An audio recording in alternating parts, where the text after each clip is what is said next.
Have you ever felt like your life is following a script that you did not write?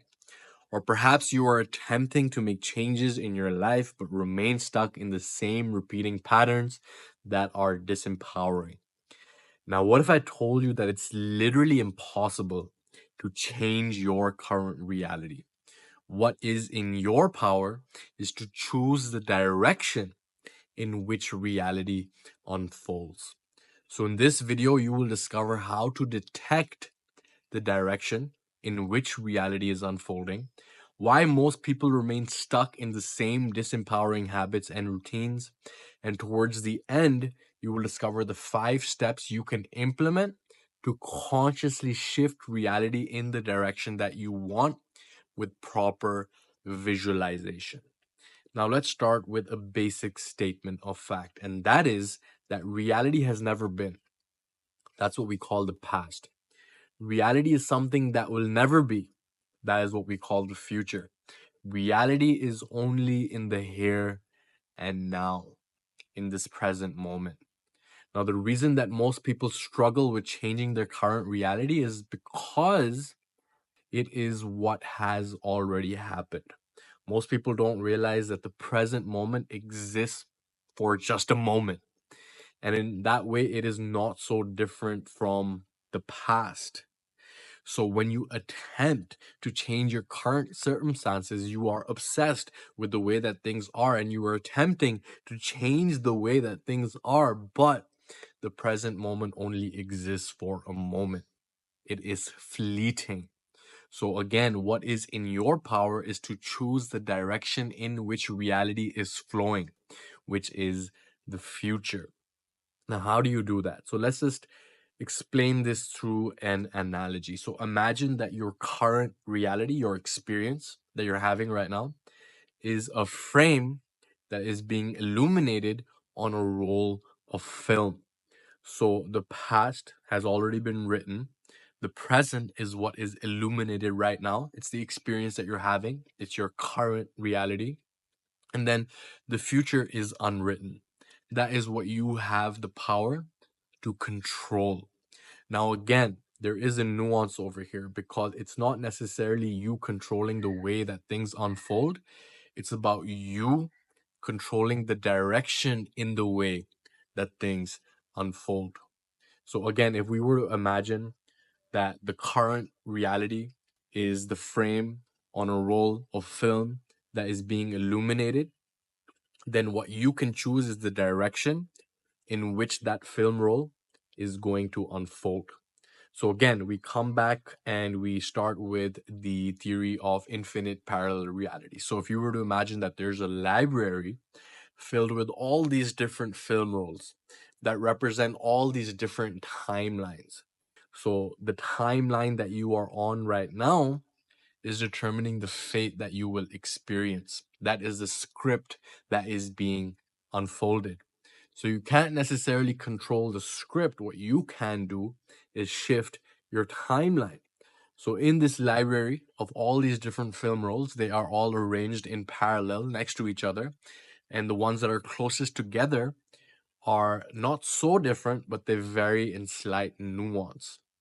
So as you begin to shift your reality, you began experiencing subtle shifts until eventually you reach a film roll or you reach a reality or you shift your timeline that is very different than the one it is right now.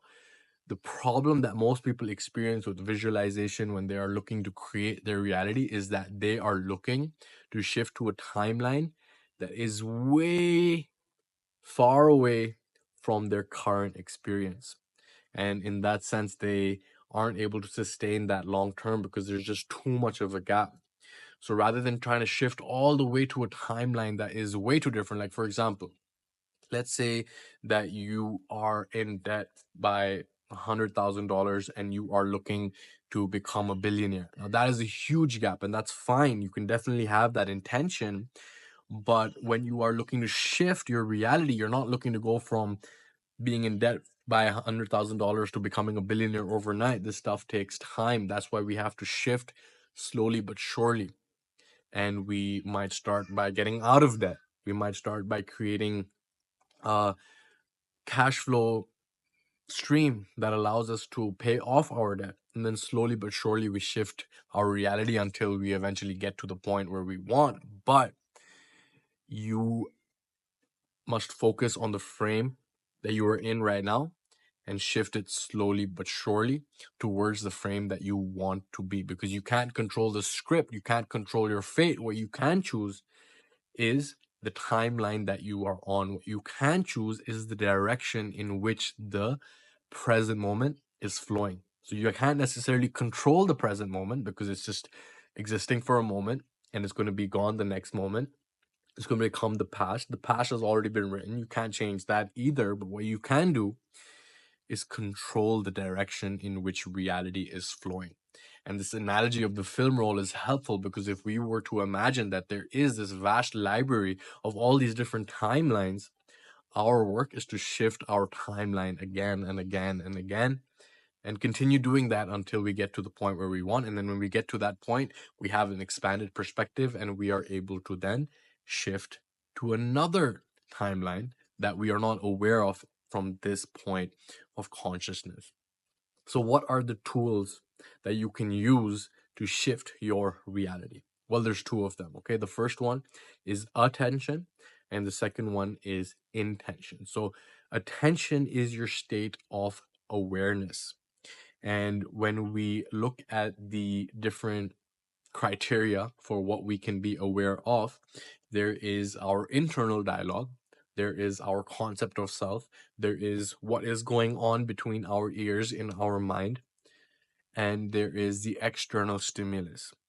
Now, most people have gotten so stuck and so distracted by the external stimulus that they have lost touch of what is going on within them. And there is another segment of people that they are so caught up what is within them that they aren't aware of what is going around them, right? So situational awareness, and then there is the internal awareness. Now, that center point of attention is where you are aware of what is going on around you, and at the same time, you are aware of what is going on within you. That is when you are in your place of presence. So getting to that point can be manufactured through your own state of being. How can you do that? By repeating to yourself that I am aware of what is going on within me. I am aware of what is going on around me. I can see myself and I can see around me. I can see reality. And when you tap into that place is when you take ownership of your attention. Because if you're too caught up in the external, then you're distracted. If you're too caught up in the internal, you're distracted from what's going on around you. So, right at that center point of presence and awareness is where you are aware of both what is around you and what is within you. And when you tap into that space of attention, is when your energy begins to flow very, very differently.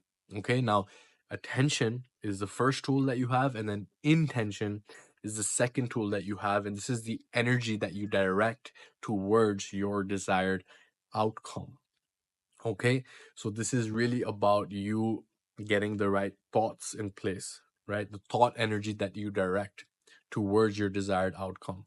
It's like there's one mode of thinking that, okay, let's say there's two people trying to catch a butterfly. The first person is trying to go chase the butterfly is running away, and he's just putting all this effort into actually going to try and catch that butterfly. The second type of person cultivates a garden with all these different flowers that attract the butterfly and bring that butterfly to the garden. So, this is the difference between chasing and attracting. Think of the thoughts in your mind as seeds. What thoughts are you planting in your mind? What thoughts are you allowing to be planted into your mind from the outside? So, this is about being conscious of that, directing your thought energy towards the outcome that you want, and then also your action, your emotion. Are you actually acting in alignment with that outcome that you want? Because most people get caught up in the either or phenomena. They're like, it's either law of attraction where I just sit in my place and I visualize what I want and what I want comes to me, or I just take raw action and grind it out and push it. And what if the truth is really not on either end of the extreme. It's really on that middle where, yes, you visualize that future. Yes, you think about that outcome. Yes, you direct your energy towards that outcome. And then at the same time, you are taking the actions, you are thinking the thoughts, you're cultivating the emotions that allow you to move in that direction as well. So, practically, what does this look like? I want to share with you the 5 steps. Okay. So, how do you actually visualize properly? It's not a matter of thinking about your outcome, it's about thinking from the outcome. I've gone over this in another video as well. I'll link out to it.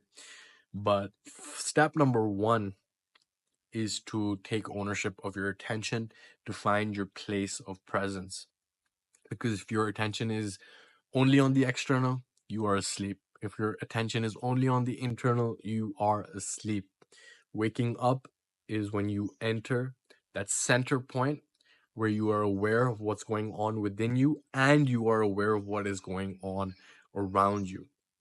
I can see myself, I can see reality, and I'm right in the middle on that observation point where I can see both, and I'm not too caught up in either or. I'm right in that middle, right in that center, and I am present. So step number 1 is to get present. Step number 2 is to intentionally cultivate the thought energy towards this desired outcome. This is about visualizing from that position. Okay, not visualizing that position, but visualizing from that position. So where are you in your desired outcome? What are you able to experience? What is around you? Tap into your senses. What can you see? What can you hear? What can you smell? What can you feel?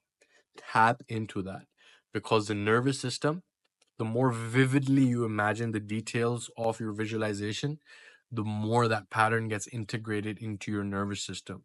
Your thoughts should initiate the emotions that then bring and attract those events to you. Okay, so you really want to make sure that you are visualizing this goal frame vividly, right? So if we go back to the film roll analogy, you are visualizing not the steps that it will take to get you to the goal.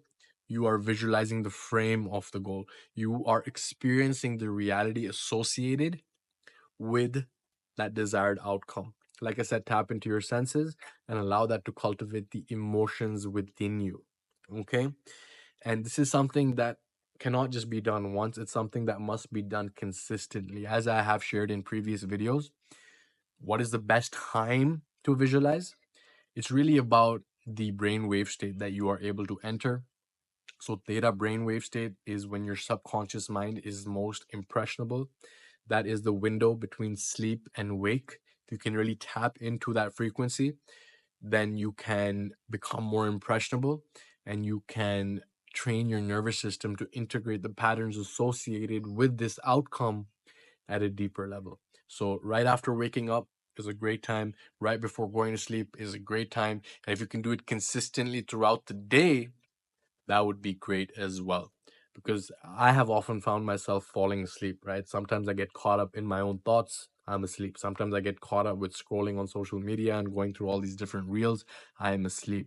So constantly entering my place of presence and consistently visualizing that goal frame. Okay, that's step number 2. And of course, this takes practice. And of course, the more vivid and detailed you can make that goal frame, the more that you will accelerate the process to actually creating it. Okay, and it has to be consistent over the long term. And as you stay consistent, you also want to affirm the end goal, right? Affirmations in your thoughts, in your words, in your behavior. So it's not just about visualizing the goal frame, it's about allowing that goal frame to dictate your decisions in the present moment, the actions. What type of behaviors does that end goal require you to express? What type of person must you become? You're trying to get in shape. So, what type of behaviors will that person who's trying to get in shape exhibit?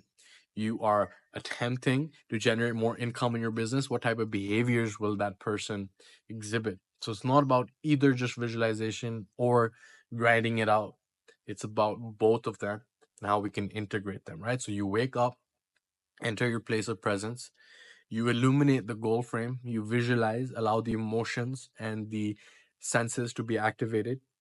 Then you stay consistent with that. Then you affirm it, right, through your affirmations, through your words. I am healthy. I am strong. My body is a unique organism that is designed for thriving and rising above the challenges, right? You can constantly affirm this outcome that you want. And then when you do notice that there are shifts happening in your reality, you must confirm them as well. Okay? And when you realize that there are shifts, that's when you confirm that what my creations are coming manifest, right? You must catch that. You must really cherish the results that you are seeing by shifting your reality, because it will shift if you stay consistent. And if you just don't celebrate that, if you don't acknowledge it, then you cannot build on top of it. So when your film role is shifting, when your timeline is shifting, yes, your fate will shift as well. You can't control the script, you can't control the how, but you can choose the direction in which your timeline is moving. Okay? So you wake up, you illuminate the goal frame, you stay consistent, you affirm, and then you confirm. That is the right way to visualize. So visualization is not just thinking about the end goal, it's about thinking from the end goal. It's about experiencing the end goal. It's about seeing, hearing, tasting, feeling what you would when you reach that goal, and allowing that to incite the emotions within you. That is how you charge that visualization. You stay consistent with it. You use your power of language and your words to affirm it. And when you do notice the changes happening around you, you confirm it as well. And that is the power that you have. You can't control reality, because the actuality of reality is that which has already happened. So you can't change what has already happened. The present moment is not so different from the past. What you have is the power to control the direction in which reality is unfolding, and you do that through the power of visualization. Follow these 5 steps, implement them consistently, and you will create the reality that you want. And I look forward to hearing about that too. So subscribe if you have not already. Leave a comment below telling me about your experience with visualization. And with that being said, I will see you in the next one.